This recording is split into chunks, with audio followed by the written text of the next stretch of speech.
Episode की starting में हमें दिखाया जाता है कि वो प्लांट रैलिक के लिए बिड्स चालू हो गई होती है और सभी लोग जोरों शोरों से उसकी बिड लगा रहे होते हैं। $46 मिलियन, $47 मिलियन, $48 मिलियन, $50 मिलियन। और तभी ऑक्शनियर कहता है, अरे वाह वाह, हमारे पास $50 मिलियन का बिड आई है। क्या कोई और इससे ऊपर की बिड लगाना चाहेगा? और तभी सीईओ कौन उठता है और कहता है $100 मिलियन। और उसकी बिड अभी तक की सबसे हाईएस्ट बिड होती है और सभी लोग इतना अमाउंट सुनकर दंग रह जाते हैं और कहते हैं ये तो बहुत ज़्यादा था। और सीईओ उसके चेहरे को देखकर पता लग रहा होता है कि उसे पहले से यकीन था सीईओ कौन इतनी आसानी से हार नहीं मानेगा। और वो मन में कहता है $100 मिलियन तो मेरे बजट के बाहर है। और सच बोलूँ तो मैंने कभी एक्सपेक्ट किया भी नहीं था कि मैं इस चीज़ को एक्वायर कर भी पाऊँगा इस तरह से। और तभी ऑक्शनियर कहता है तो करंट बिड है इस आइटम की $100 मिलियन। क्या कोई इससे ज़्यादा की बोली लगाना चाहेगा? और तभी हिल्टन अपना हाथ खड़ा करती है और कहती है $150 मिलियन। और ये सब यूके प्लान का पार्ट होता है कि जब वो अपनी बोली लगाना बंद करेगा तब हिल्टन उसे कंटिन्यू करेगी और वो उसकी सब्स्टिट्यूट बनेगी। और इतना अमाउंट सुनकर वो सभी अटेंडीज और ऑक्शनियर भी हैरान हो जाता है। और ऑक्शनियर हैरानी से कहता है 150 मिलियन। और सीईओ कौन और उसका मैनेजर भी इतना अमाउंट सुन के दंग रह जाते हैं। तभी सीईओ वॉन चिल्लाता हुआ कहता है 160 मिलियन। और बाकी बंदे कहते हैं लगता है अब इन दोनों के बीच में बढ़िया मैच चालू होने वाला है। और 160 मिलियन तो मानो हिल्टन के लिए कुछ नहीं था। वो काफ़ी खुशी खुशी कहती है $200 मिलियन। और सीईओ कौन का पारा हाई हो रहा होता है और वो कहता है आखिर तुम ये क्या कर रही हो? ये बिडिंग के बीच में अचानक से आकर ऐसी बड़ी बड़ी बिडिंग कर रही हो? और उसका मैनेजर हिल्टन को देखकर कहता है प्रेसिडेंट, शायद आपको इस रैली को छोड़ देना चाहिए। और सीईओ कौन उस पर काफ़ी ज़्यादा भड़कता है। तभी वो मैनेजर कहता है अगर मैं गलत नहीं हूँ तो वो इरेने हिल्टन है। हिल्टन वेल्दी हिल्टन फैमिली की यंगेस्ट डॉटर और उनकी वेल्थ अनइमेजिनेबल है। हम उसका कुछ मुकाबला नहीं कर सकते। लेकिन सीईओ कौन अभी भी हार नहीं मानता और वो अगली पीढ़ बोलता है $220 मिलियन और कहता है मैं पीछे नहीं हट सकता। और सीईओ ये सब देख रहा होता है लेकिन हिल्टन भी नहीं रुकती और वो $300 मिलियन की बिड लगाती है। और सभी लोग अभी भी देख रहे होते हैं कि वो लोग कितना सारा अमाउंट की बिड लगाए जा रहे हैं। इसके बारे में बताया जाता है कि सीईओ कौन ने काफ़ी कोशिश करी उस रैलिक को अपना बनाने की, लेकिन आखिर में वो tree of eternal life Hilton के पास गया $500 मिलियन की बिड के साथ। इसके बारे में दिखाया जाता है कि हिल्टन और सीईओ अपनी अपनी उस शानदार जीत के बाद एंजॉय कर रहे होते हैं। तभी सीईओ कहता है $500 मिलियन, क्या तुम्हें नहीं लगता ये काफ़ी एक्सपेंसिव है? और हिल्टन कहती है इसमें चिंता की कोई बात नहीं, ये तो कुछ भी नहीं था। और सीईओ कहता है हाँ शायद तुम सही कह रही हो, तुम्हारे लिए तो ये कुछ भी नहीं। और हिल्टन कहती है तो आखिर क्या तुम अब मेरी प्रॉब्लम का हल मुझे देने वाले हो और इसमें मेरी मदद करोगे? क्या तुम्हारे पास कोई तरीका है जिससे तुम अपना लक मेरे साथ शेयर कर सको, या फिर तुम्हारे पास कुछ ऐसा आइटम हो जो मेरा लक बढ़िया तरह से रेस कर सके? और सीईओ फिर कहता है नहीं, मेरे पास ऐसा कुछ भी नहीं है। और इसके बाद हिल्टन कहती है यानी तुम मुझे पागल बना रहे थे और धोखा दे रहे थे? और सीईओ फिर कहता है नहीं नहीं, पहले मेरी बात सुनो। देखो, तुम्हारी प्रॉब्लम ऐसे कुछ तुम्हें देने से सॉल्व नहीं हो सकती, बल्कि इसे सही करने के लिए तो हमें तुमसे कुछ निकालना होगा। तुम्हारे पास कुछ ऐसी चीज़ है जिसकी वजह से ये प्रॉब्लम स्टार्ट हुई है। और हिल्टन कंफ्यूज होकर कहती है कुछ मुझसे लेना होगा? और सीईओ कहता है तुम्हें वो आइटम मुझे देना होगा जो कि तुम्हारे पोजेशन में है। और इसके बाद सीईओ मन में कहता है हाँ, यही एक तरीका है जिससे कि इसकी ये प्रॉब्लम सही हो सकती है।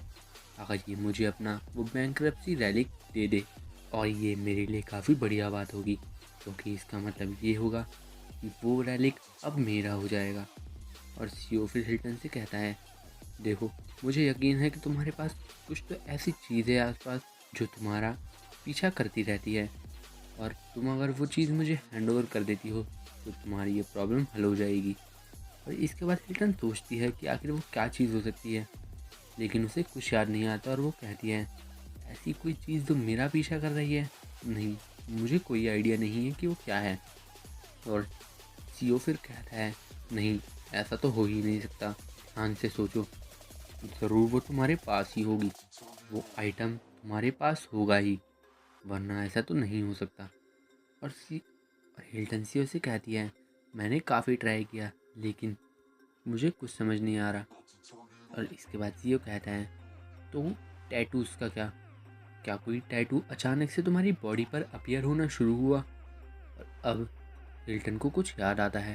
इसके बारे में बताया जाता है कि रेलिक्स मेनली दो कैटेगरीज के होते हैं, कंज्यूमेबल और बाउंड आर्टिफैक्ट। और जिन यूज़र्स की बॉडी पे वो टैटू अपीयर होना शुरू होते हैं उनके पास बाउंड रेलिक्स होते हैं, जैसा कि सासाकी की बॉडी पे भी हुआ था। और वो मार्क ये प्रूव करते हैं कि उसका यूज़र और वो रैलिक एक कॉन्ट्रैक्ट में एंटर हो चुके हैं, और कोई भी उन कंज्यूमेबल रैलिक को यूज़ कर सकता है, लेकिन उनकी ड्यूरेबिलिटी काफ़ी लिमिटेड होती है। लेकिन वहीं बात करें बाउंड रैलिक की, तो उनकी कोई भी यूजेज लिमिट नहीं होती और वो सिर्फ अपने मास्टर द्वारा ही यूज़ किए जा सकते हैं। और पास्ट में जितने भी पावरफुल रैलिक्स लोगों को मिले थे वो सारे बाउंड टाइप रैलिक ही थे। और इसके बाद हिल्टन कहती है, मैं तुम्हें एक पिक्चर दिखाना चाहती हूँ, और वो अपनी बॉडी की फ़ोटो दिखाती है और हमें दिखाया जाता है कि उसकी बॉडी पे काफ़ी अजीब तरह का टैटू अपीयर हो रखा होता है।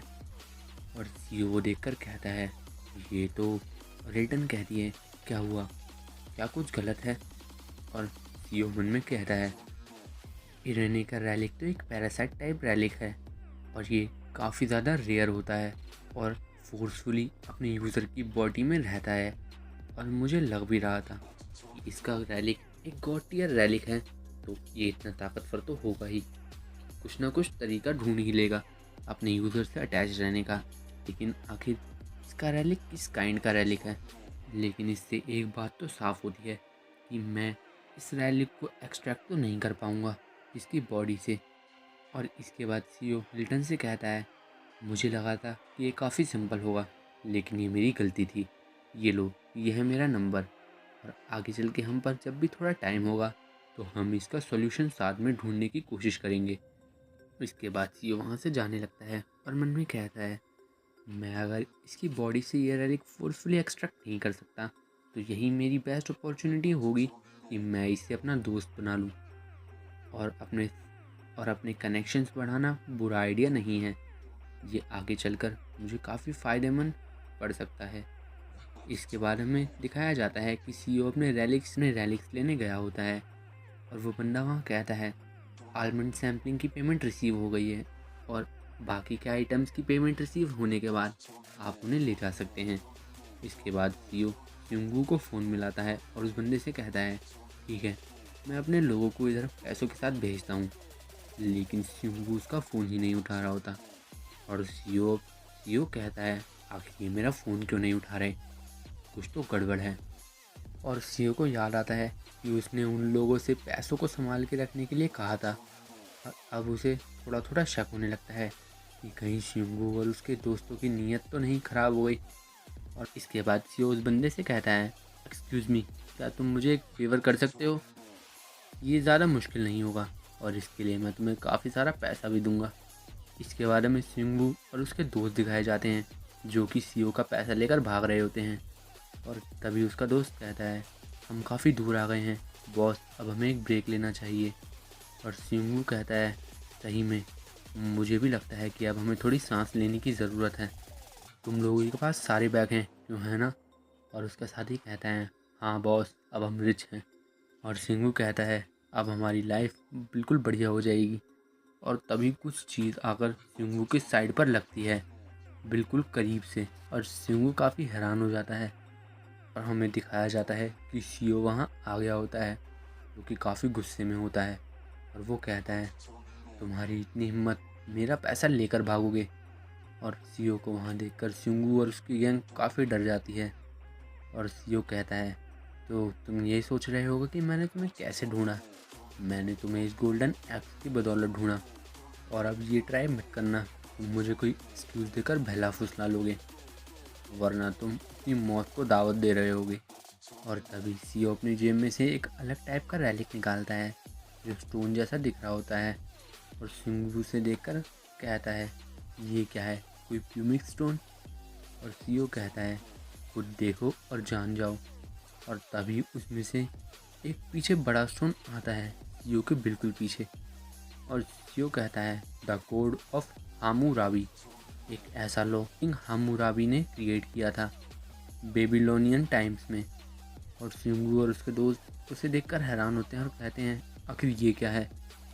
और सीओ फिर बताता है कि उनमें से एक लॉ था, an eye for an eye and a tooth for a tooth. और इससे उस रैली के यूज़र पर उसका एनिमी जिस तरह का भी अटैक करता है, वो अटैक डायरेक्टली उसी एनिमी पर रिफ्लेक्ट हो जाता है, और ये उस रैलिक का काउंटर अटैक टाइप होता है। और सीओ बताता है कि ये बिल्कुल नया रैलिक है जो मैंने आज ऑक्शन में ख़रीदा है। और अब सीओ उस रैलिक को यूज़ करता है और कहता है, अब तुम इसका कमाल देखोगे। तुमने मुझे धोखा दिया, तो अब धोखा ही लो।